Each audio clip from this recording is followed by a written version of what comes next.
sa bawat hibla. Kaya ang damit ay kisla puti at panayin pa sa kamay. Mas puti ito, mas puti ito, mas puti ito.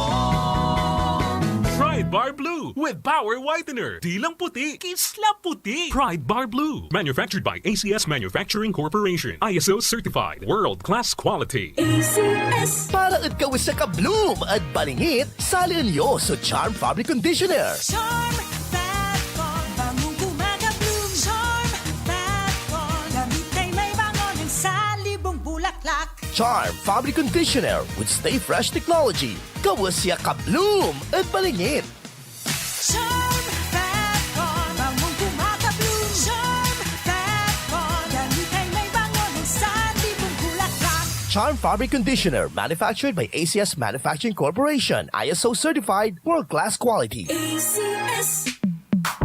Sa panahon ngayon, kau ba'y sigurado? Kau ba'y protektado? Ang pamilya ay i-shield mo. Laban sa bakterya, I-shield mo. laban ng pati virus. I-shield mo. Shield Bath Soap. Patay ang 99.9% of bacteria and virus tested. Bilib ang mga eksperto sa Philippine Nurses Association. Sa sakit protektado, I-shield mo. pamilya'y protektado. I-shield mo. Shield Bath Soap. Manufactured by ACS Manufacturing Corporation. ISO certified world-class quality. ACS. Naglipa na ang mga papaya soaps. Napansin niyo ba mga girls and guys? Aminin, gusto niyo rin pumuti. Sa dinami-dami ng papaya soaps na makikita niyo sa groceries, may isang namumukod-tanging white rose papaya. Mula sa white rose. Dahil hindi lang papaya extracts ang ingredient nito, meron ding vitamin B3.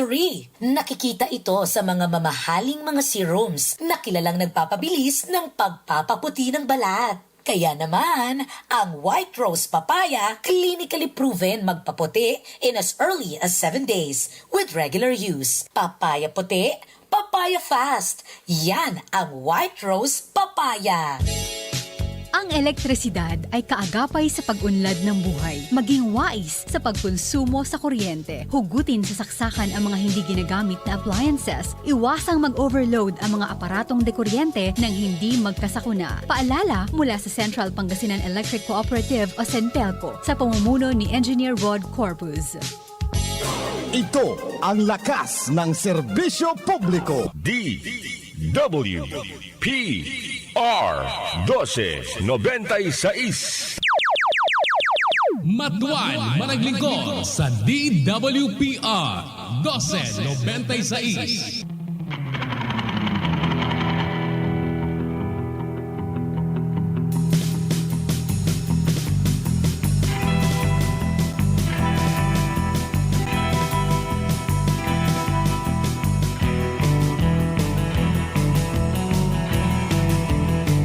Magandang umaga po sa inyong lahat. Sa ngalan po ni Raymond Jan Avillera, ako po ang inyong pansamantalang makakasama sa umagang ito. Pero ang ipaparinig po natin, ay ang kauna-unahang committee hearing sa usaping nuclear energy. So dito po, pinangunahan ko po ang pulong ng Special Committee on Nuclear Energy para ilatag ang kakayahan ng ating bansa para bigyan ng murang kuryente ang lahat sa pamamagitan ng enerhiyang nuclear. Maraming paksa po ang ating tinatalakay tulad ng pagkakaroon ng mga committee sa pangangasiwa sa iba't ibang procedure. Nariyan din ang mga plano at programa ng Philippine Nuclear Research Institute, Department of Energy at National Economic and Development Authority. Higit sa lahat, nagkaroon din ng briefing si former Bataan Nuclear Power Plant Manager Tony Cruz tungkol sa kanyang karanasan at pagtingin sa pag-adapt ng enerhiyang nuclear sa bansa. Lahat po ng ito ay mga panimulang hakbang para magkaroon ng organisadong balangkas sa pagtataguyod at paggamit ng enerhiyang nuclear. So narito po, pakinggan po natin ang kauna-unahang committee hearing po ng usaping nuclear sa pangunguna po ng committee chairman ng ang congressman po natin sa Distrito 2, Congressman Mark O. Cuangco. It is an honor to be chairperson of this committee. because ever more we see the need for cheap, clean, yet reliable electricity for the Philippines. The current crisis as far as coal prices, fossil fuel prices are concerned really brings to focus the need for an energy source that is immune to oil price or fossil fuel price fluctuations. I'd just like to point out that before all of this crisis started, when we were considering the electricity price to be normal, at that time,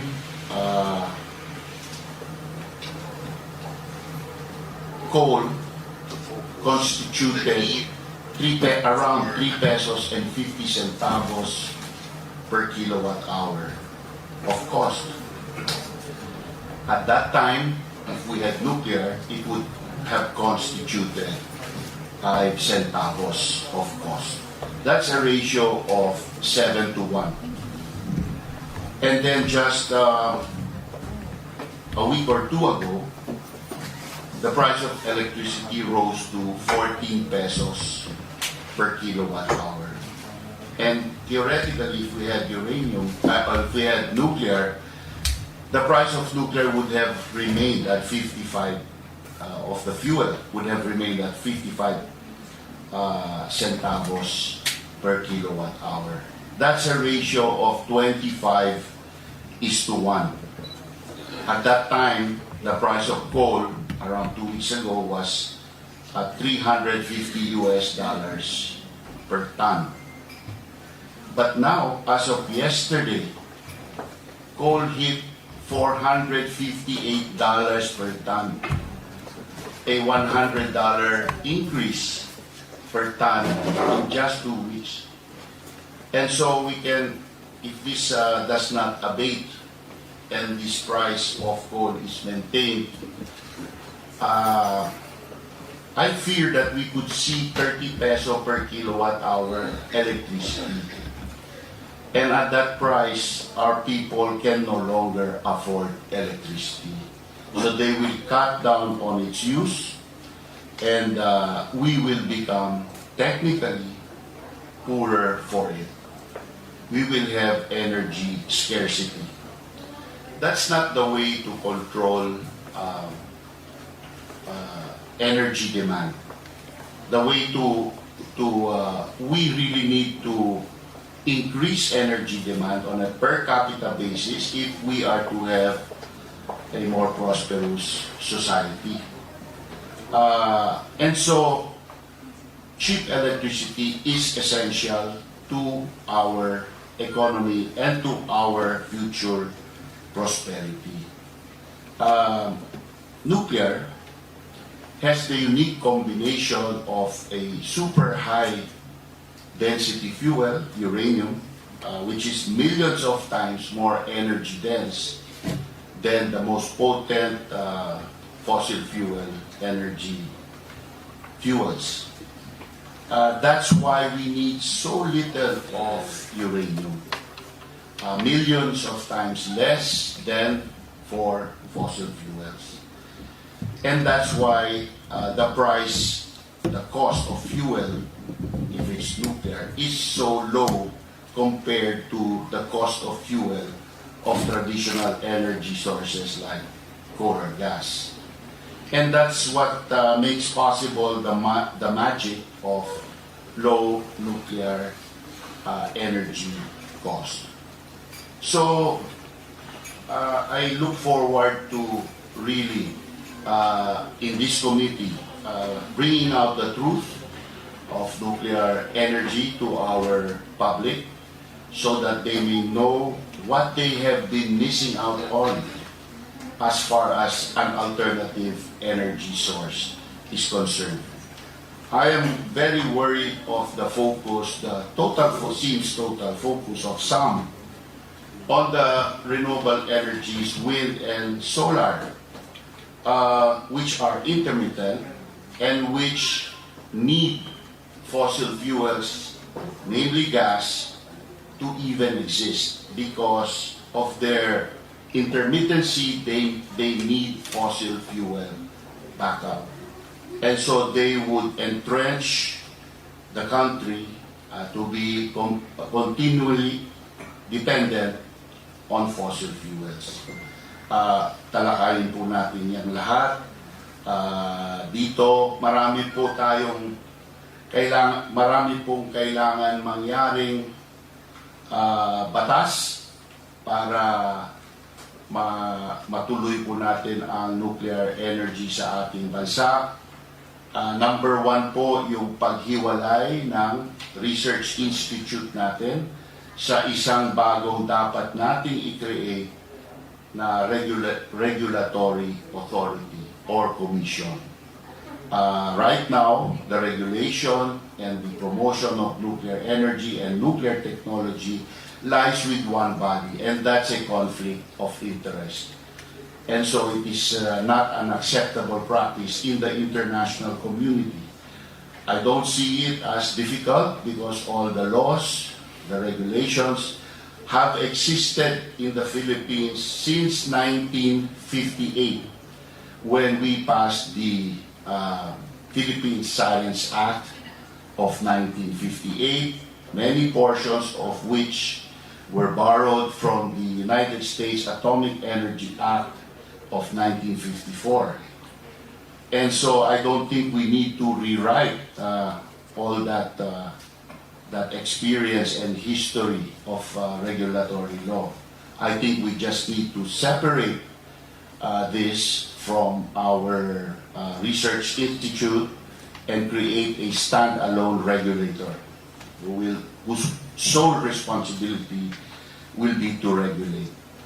We also need to define what role nuclear will play in our energy future. We are now experiencing the disadvantage of having over 50%, 55% of our electricity generated by fossil fuels.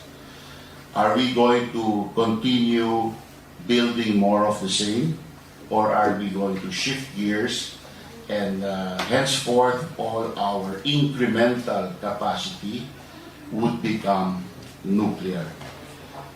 And so to emulate what France did in the 70s and 80s, when in 15 years they went for fossil fuel independence, and in 15 years they became 70% nuclear powered. And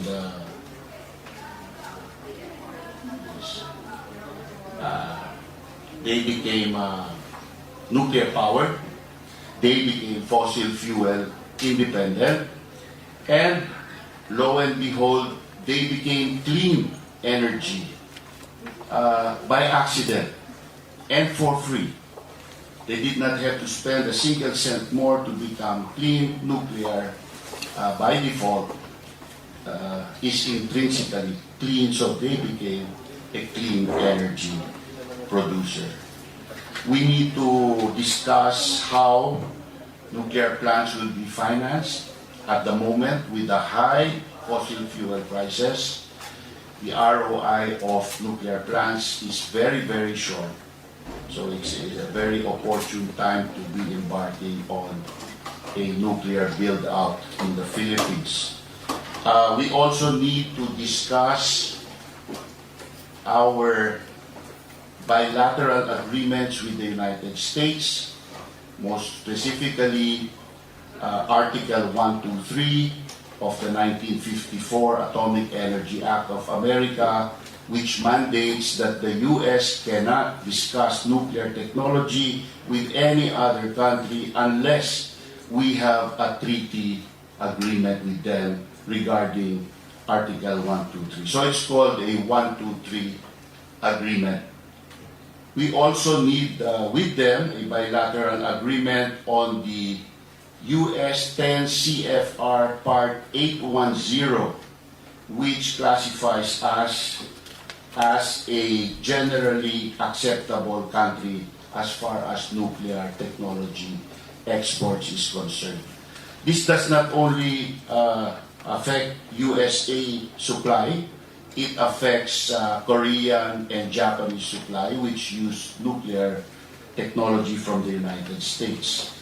The only countries which do not require this agreement are Canada, China, and Russia. And there are complex issues related to that. So I would request this committee to consider that we pass a resolution of the House urging the administration and the Senate, who will finally ratify these agreements, to move expeditiously on this, because U.S. technology is good technology, and we want to have access to that. What else? We will be discussing nuclear waste. Nuclear waste, unlike the common perception, is a very solved issue. There are no really technical issues, only political ones. So once comprehension about nuclear waste is manifest throughout our population, I think nuclear waste is actually a great national wealth that we ought to bequeath to all our descendants. Hopefully, in the near future, especially among you, my colleagues, leaders in their own communities, would see it that way and would be able to disseminate this information to our people. So with that, I'm so excited to work out the laws that we need to pass. There are not that many, but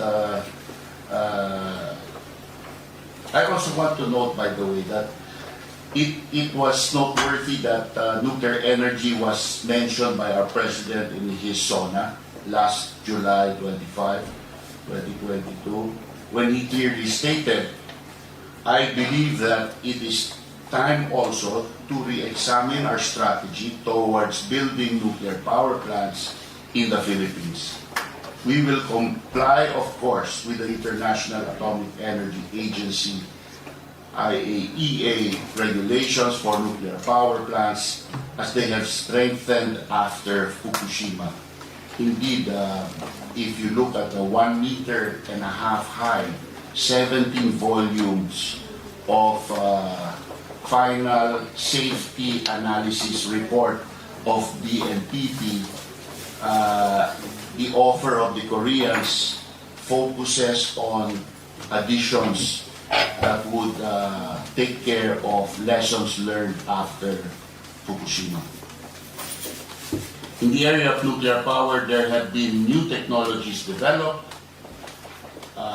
that allow smaller scale modular nuclear plants and other derivations thereof.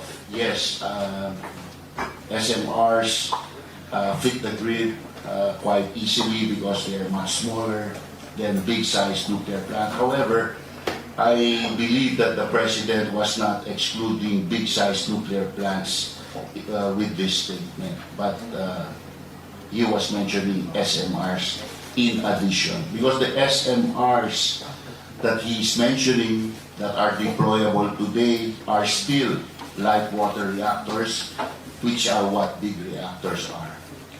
The advanced SMRs, which do not use water, are a decade or two away. So, hindi po yun ang pang-deploy ngayon. Therefore, this committee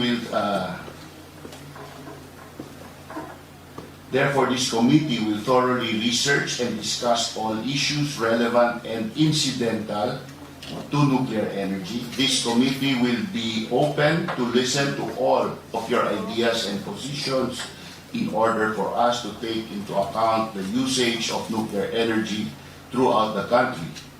The jurisdiction of this committee consists of This is the official wording. All matters directly and principally relating to the policies and programs for the production, utilization, and conservation of nuclear energy, including development of nuclear power infrastructures, as well as interaction of other energy sources with nuclear energy as a reliable, cost-competitive, and environment-friendly energy source to ensure energy security, consistent with the national interest and the state's policy, freedom from nuclear weapons, which is a constitutional mandate.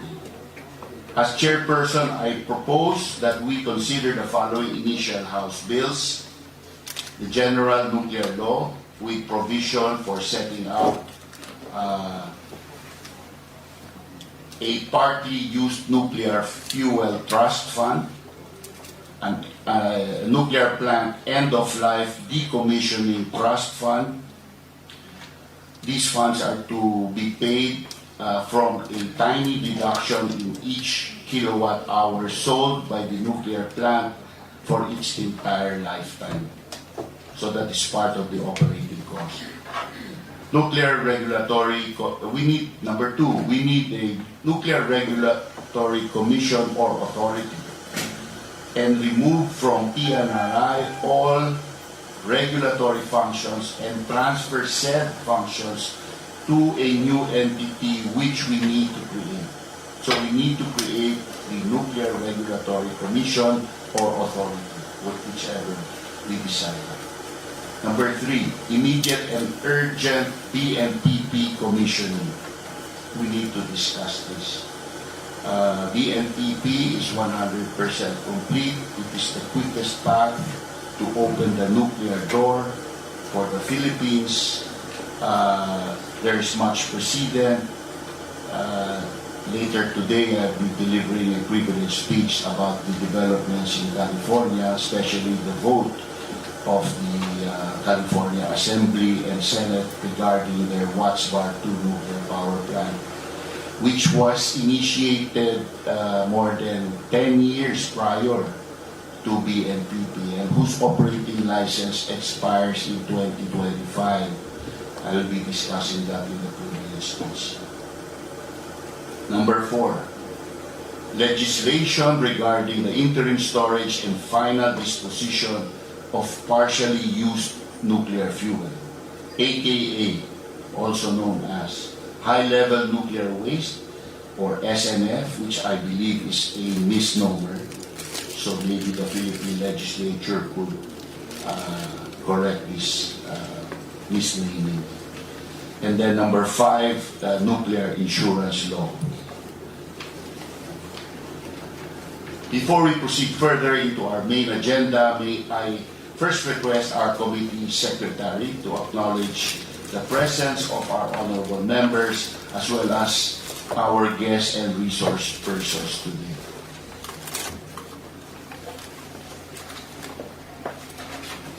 We acknowledge the presence of the following members present here today and in our Zoom link. Honorable Juliet Marie Ferrer, Honorable Sergio Dagoo, Honorable Edward Hagedorn, Honorable Journey Jet Nisay, Honorable Faustino Pino D, Honorable Antonieta Udela, Honorable Salvador Plato, Honorable Glona Labad-Labad, Honorable Albert Garcia, Honorable Migdio Tanwatco, Honorable Florida Robes, Honorable Juan Carlos Ataide, Honorable Richard Gomez, Honorable Angela Garcia, Honorable Presley De Jesus, Honorable Ralph Wendell Tulfo, Honorable Tobias Reynald Tiangco, Honorable Geraldine Roman, Honorable Ramon Jolo Revilla, Honorable Arman Panaligan, Honorable Marie Bernadette Escudero, Honorable Jose Francisco Benitez,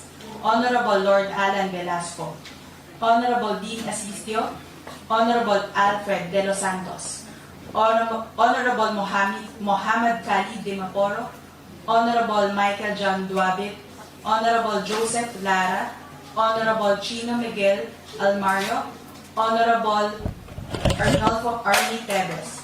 Likewise, we welcome our guests from the Department of Energy and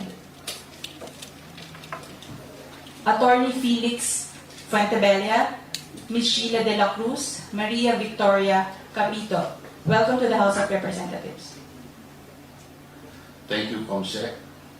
Our main agenda is the consideration and approval of the proposed internal rules of procedures of this committee for the 19th Congress. For the information of this body, said rules were already sent to your respective email addresses by the Secretariat for your guidance prior to this meeting. If you have any comments on it, please manifest the same so we can incorporate it and include it as an amendment to the rules. This will be done, of course, through proper motion to be duly seconded. Any motions, please? Before we adopt the rules, shall we not change the number of committee members since it is 25, then we have already elected 66? I have consulted with the Secretary General regarding this matter because I wanted it to be held down to 25 initially. But I am informed that as the House elects new members, the jurisdiction automatically increases because it is the will of the House. So there is no need to change that. It is already recognized as 65, and actually it's still growing. So I don't think there's a need for us to have a motion to recognize that. Mr. Chairman, with that said, I move for the adoption and approval of the internal rules and regulations of the Nuclear Energy Committee. So move, Mr. Chairman. So the motion has been made and duly seconded. Said motion is carried.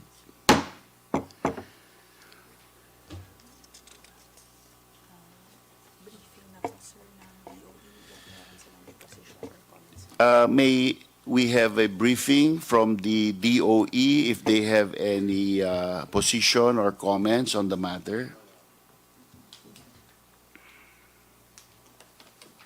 Mr. Chair, members of the committee, good morning. Yeah, former Rep. Wimpy Fuentebella is recognized. Yes. We were sent here by Secretary Lotilla precisely to give a briefing and a presentation to the members of the committee. If we will be allowed to share it on the screen and on Zoom so that we can be properly briefed. But on the onset, while we are preparing for the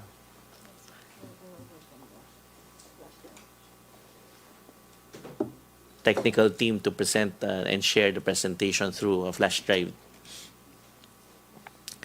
we just like to reiterate that in the previous administration, the Department of Energy was able to secure from the Office of the President, from President Duterte, the national position to pursue nuclear energy as a source for our country. One moment, Congressman Fuentebella. I'd like to recognize Dr. Caloy Arcilla, who is the head of the PNRI. Welcome, Doctor. Congressman Fuentebella, would you want to proceed again? Yes, Mr. Chair.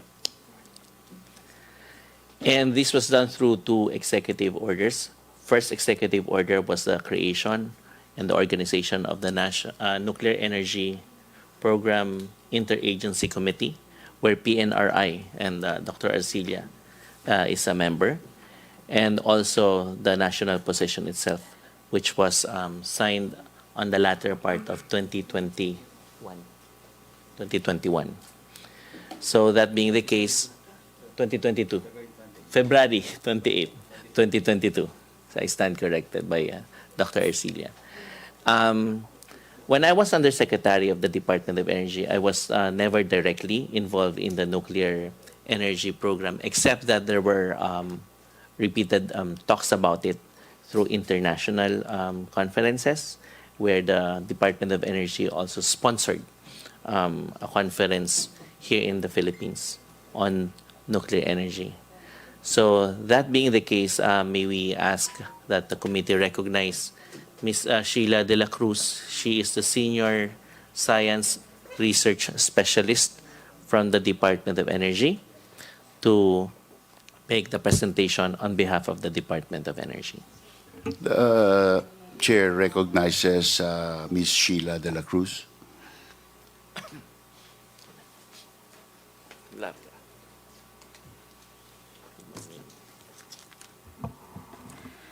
Good morning, everyone. Good morning, Mr. Chair.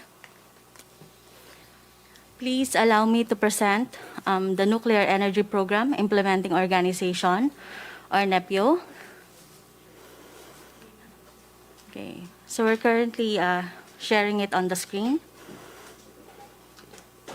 Okay, so the outline of the presentation includes the following: the project composition, status of allotments and other financial aspects, accomplishments of the nuclear power program from 2016 to present, establishing of a national position for nuclear power program, international cooperation, nuclear energy studies, and upcoming activities and way forward. Okay. So as a project background, the DOE NEPIO was composed as one of the way forwards of this particular international conference flashed on your screen. So this is done through cooperation with the International Atomic Energy Agency and the International Framework for Nuclear Energy Cooperation, or IFNEC, on August 30 to September 1 in Manila. So the creation of the Philippine NEPIO was one of its recommendations. And then the DOE NEPIO was composed or created through the Department Order 2016-10-001, wherein it comprises of the following DOE services and bureaus. So it has technical working groups, a steering committee, composes of the directors of those DOE bureaus and units, a vice chair. So vice chair is assistant secretary, and the chair is an undersecretary. The DOE NEPIO likewise adopts the milestone approach in the development of national infrastructure for nuclear power of the International Atomic Energy Agency. So it has 3 milestones and 3 phases. And these are, next slide please, these are the following 19 infrastructure issues of the nuclear power development. So we have the following 19 issues from the national position up to procurement. So for the latest development, currently we have issued our national position. Next slide, please. So on the status of financial developments, the official funding of the DOE NEPIO started in 2018. So from 2018 up to 2022, the authorized appropriation of the nuclear energy program is 266,174,000. But the allotment release, or the funds that's released to the department, is at 190,374,000. And of all this amount, up to June 30, 2022, the actual obligation of the program is at 51,952,878. Next slide, please. For the accomplishments of the nuclear power program, let me walk you through the following. So as mentioned, we are following the IAEA milestone approach. At the same time, we avail of what we call the Technical Cooperation Program. So this is a partnership with the IAEA that's being done with their member states to be able to develop the country's nuclear power program. And next slide, please. Currently, the DOE has 4 projects with the IAEA. So item 1 and 2 are completed. It started way back when the official funding of the program started. So when the NEPIO was created in 2016, we are already availing and being assisted by the IAEA in the development of nuclear power program. So item 3 and 4 are currently ongoing, particularly with item 3, which was supposed to end 2020, but it was extended due to some programs needed to be implemented requires face-to-face activities, and ngayon we are currently implementing it now. So the following slides will just walk us through the activities done in order to develop the country's nuclear power program. So it involves face-to-face activities on various infrastructure issues. So we have on the screen the stakeholder involvement as well as energy modeling. So when we have activities with the IAEA, they usually send the resource person here in the Philippines, and us, the DOE, as local counterparts, we implement the activities and hosted it along with preparing the necessary logistics arrangement. So the following slide will also show us, next slide please. Okay, these are just vital activities such as fellowship training, to be able to provide basis for the scientific basis for the national policy that we initially submitted last 2018. So we also have preparatory workshop for the very important integrated nuclear infrastructure report, mission or inner mission. So prior to implementing the inner mission, we necessarily have to have important meetings and workshops. Next slide, please. All right. Other set of activities, such as meeting with the Planning and Economic Statistics sections of the IAEA in order to review the energy planning study that was conducted by a 4-member team of the DOE, as well as a national workshop. This is another workshop that actually focuses on the environmental impacts of certain energy options. So the IAEA, through its modeling section, also provides capacity building to the members of the nuclear energy program in order to forecast certain models for a certain scientific basis. Aside from the technical cooperation, we also have scientific visits. So on the screen are scientific visits to BNPP's twin sister plants, that is South Korea's Kori 2 and Slovenia's Krisko during 2017. And then these are other local activities in 2018. So at this time, aside from the activities with the IAEA, the DOE was able to implement its local activities because we already have our official funding. So what you see in the screen are certain regional national workshops on siting. Some are lessons learned, legal and regulatory, and we also have IECs for our industry stakeholders, and of course yung educational trips for BNPP. So these are the activities under the 2018 Technical Cooperation Program with the IAEA. So all of these activities lead to the culminating activity, which is the Philippine Integrated Nuclear Infrastructure Review Mission for Phase 1, which was held on December 11, 2018. So to discuss the benefits of an air mission, it is to provide the member states with an opportunity to evaluate their NPP based on the milestone approach. Let me also emphasize that prior to an air mission, an self-evaluation report was submitted to the IAEA. So this is the evaluation of the 19 infrastructure issues that we've mentioned a while ago. So the technical working groups provided an assessment, submitted it to the IAEA in preparation of the inner mission. So second item, of course, drawing attention that requires additional work and providing a forum of peer discussions and exchange of experiences. And making available to senior officials of the host member state an independent peer review report on the status of its infrastructure. So the following year, 2019, the official INER report was handed over to the Philippine government through the Energy Minister, as shown on the screen. So the country recognizes the importance of an open and transparent public communication. The inner mission report is a public document and can be accessed at the IAEA website as well. So it contains all the recommendations and suggestions and best practices listed by the IAEA on the Philippines. So these aforementioned best practices or suggestions and recommendations form part of what we call integrated work plan. So it listed the activities needed to be done by the Philippine counterpart in order to assess or address the recommendations listed in the INER report. So the Philippine contingent went to Vienna to be able to finalize what we call integrated work plan last 2019, November. Okay.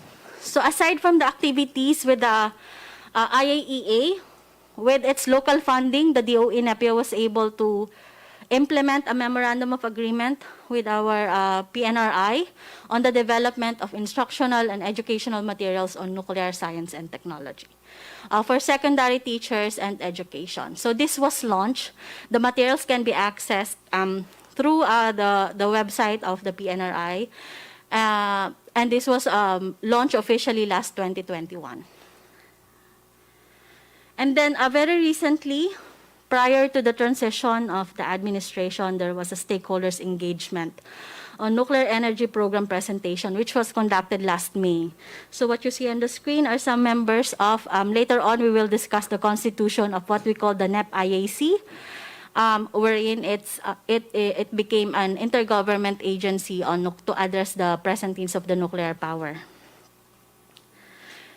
And next slide, please. All right. Next slide, please. Please go to the siting slide. All right, the one with the map, yes. Okay. So on sites cited even way before the creation of the NEPIO. So we're looking at 13 sites identified for nuclear power plants. So currently, what the present siting TWG with the DOE and now with the NEP IAC is doing is validating these potential sites, because as we know, it's been drafted way before, so some of the sites may be not suitable enough. So this is potential sites for conventional power plants. And for the next slides, you'll see very recently, this is just an initial or very, very potential sites for small modular reactor being identified by our siting TWG. So the siting TWG follows a certain criteria in adherence with international laws or rules or standards for the siting of possible nuclear power sites. Next slide, please. Of course, we have now the establishing of the national position, which we currently have.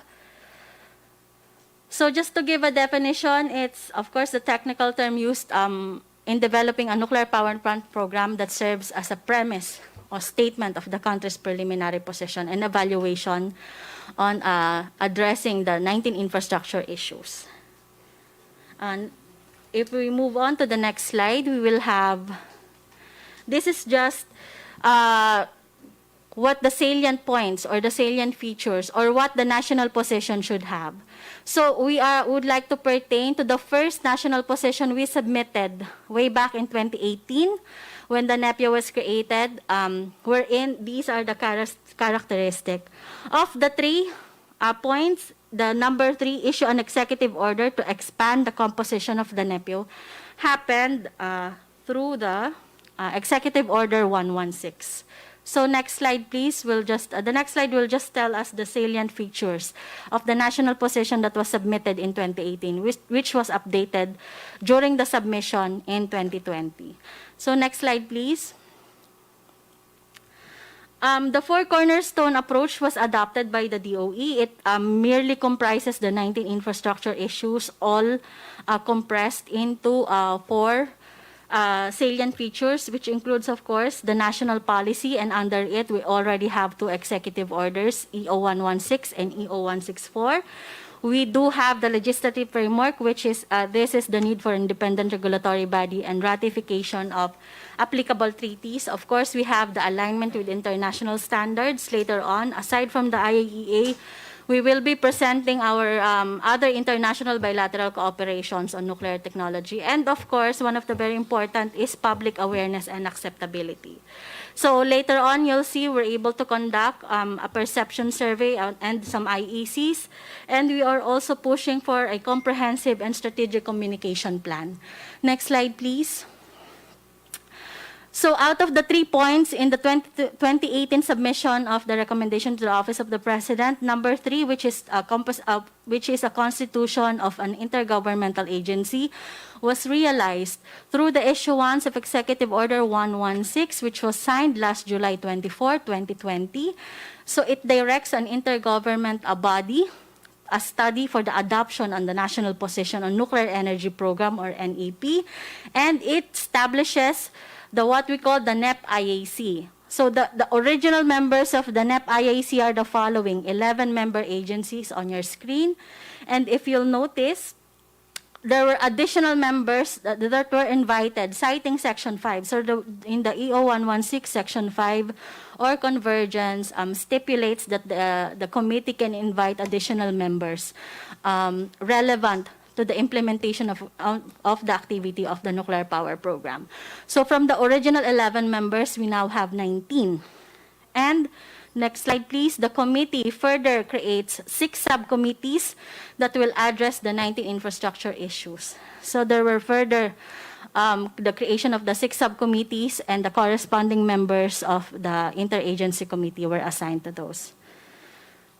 And in 2020, December, the NEP IAC conducted a hybrid workshop. So in Tagaytay, this is to consolidate the second round of submission to the Office of the President for the recommendation on the adoption of the national position. So the national position was submitted 2020. And in 2022, next slide please, EO 164, or adopting a national position on nuclear energy program and other purposes, was signed by the President. So this just mentions the additional functions of the NEP IAC members under the Executive Order 164. So the following includes, of course, ensure that a comprehensive legal and regulatory framework is in place to support the nuclear energy program, evaluate, update, and expedite the implementation of the national strategy, roadmap, and timeline of the nuclear energy program. I won't mention of the others, but one of the additional functions as well is to decide on the fate of our BNPP. Next slide, please. We have here the international cooperation for the development of the nuclear power program. So aside from, of course, the IAEA, aside from our other activities, this was the latest that we did last July 25 to 28. So 3 IAEA resource persons came here, and we hosted the national workshop on the role and responsibility of the NEPIO. This time, the workshop includes our NEP IAC members. Of course, we also have Russia. We have our Memorandum of Understanding with them on cooperation on nuclear energy. And one of activities held way back in 2018. Yes. Of course, we also have Japan. So in 2021, when implementation of face-to-face activities were nearly impossible, so the Philippines had a technical cooperation with our Japanese counterparts through the Japan Atomic Industrial Forum, or International Cooperation Center, or JICC. They are popularly known as JICC. And with that, we had the following virtual training course. These are virtual training course to address the infrastructure issues as well. So for the following slide, for the 2022 cooperation with Japan, we implemented a training course on electrical power grid, and on October, we will have 2 more for this year. So for Hungary, there is a memorandum of understanding between the DOE and the Ministry for Innovation Technology in the field of atomic industry on the peaceful uses of energy. So this MOU basically focuses on nuclear education. For USA, very recent as well, we signed a memorandum of understanding between the US and the Philippines concerning strategic nuclear cooperation, or also known as NCMOU. So this was signed last March of 2022. Next slide, please. So for this next slide, we have South Korea. We did 2 studies with South Korea through 2 pre-feasibility report. One is on the BNPP and the other one is on the deployment of a small modular reactor technology called SMART. Of course, for ASEAN, the Philippines sits as the chairman of the NEC or the ASEAN Nuclear Energy Cooperation Subsector Network. And for this year, the following meetings were held.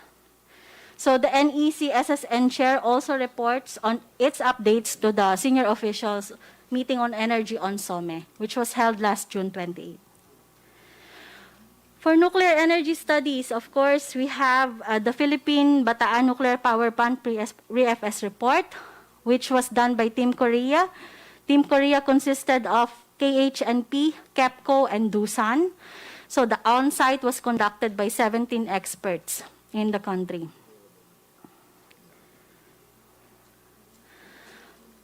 There was also a pre-feasibility on infrastructure issues. So this is the assessment done by the DOE way back in 2017. So when the NEPIA was created, they've conducted a pre-feasibility studies on the infrastructure issues, the 90 infrastructure issues of the country. Okay, so pagkatapos po ng talakayan na yan sa Kongreso, para igit ang murang kuryente sa pamamagitan ng nuclear energy. Ngayon naman po, mga barangay naman po ang titipunin para sa diskusyon or magkaroon po ng diskusyon. Kaya't sisimulan po nila dyan po sa may barangay Tubuan at barangay Uyong. Nakita po ang maayos na pagtingin ng mga kababayan at kaisahan para sa malinis, maasahan at murang kuryente.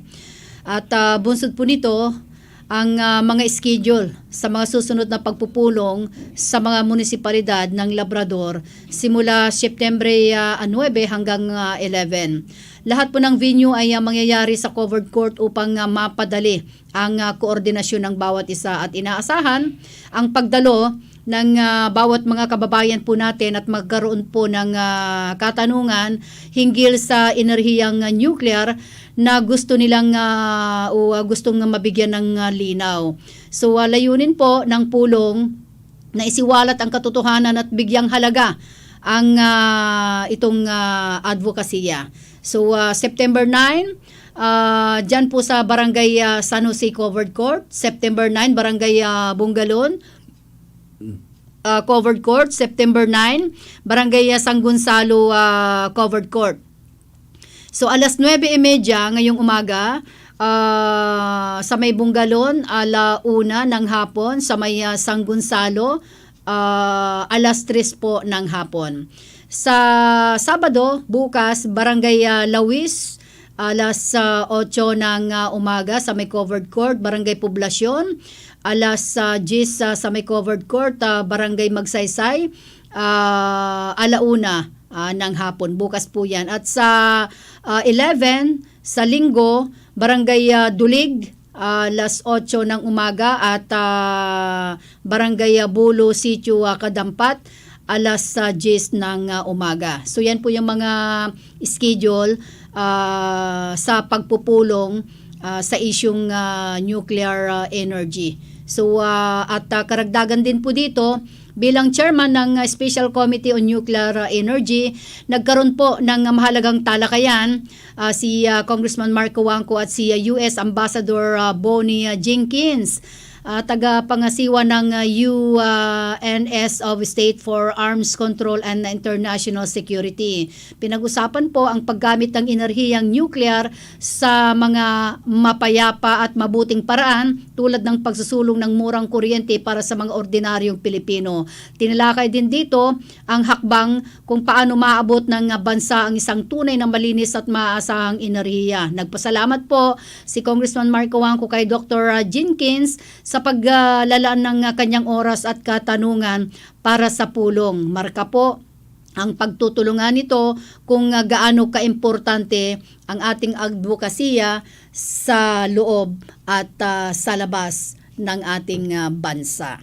Okay, so wala na po tayong sapat na oras sa may technical department kasamang si Sir Soles. Sa ngalan po ni Raymond Jan Avillera, ako po ang inyong pansamantalang nakasama. Baliga salamat at maabigya kabosan at sige namin.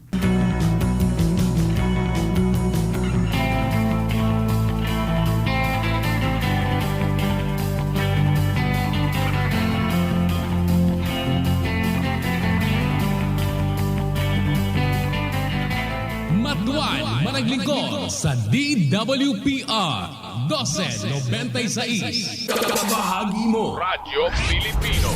Saan mang bahagi ng Pilipinas, saan mang bahagi ng mundo, anumang uri ng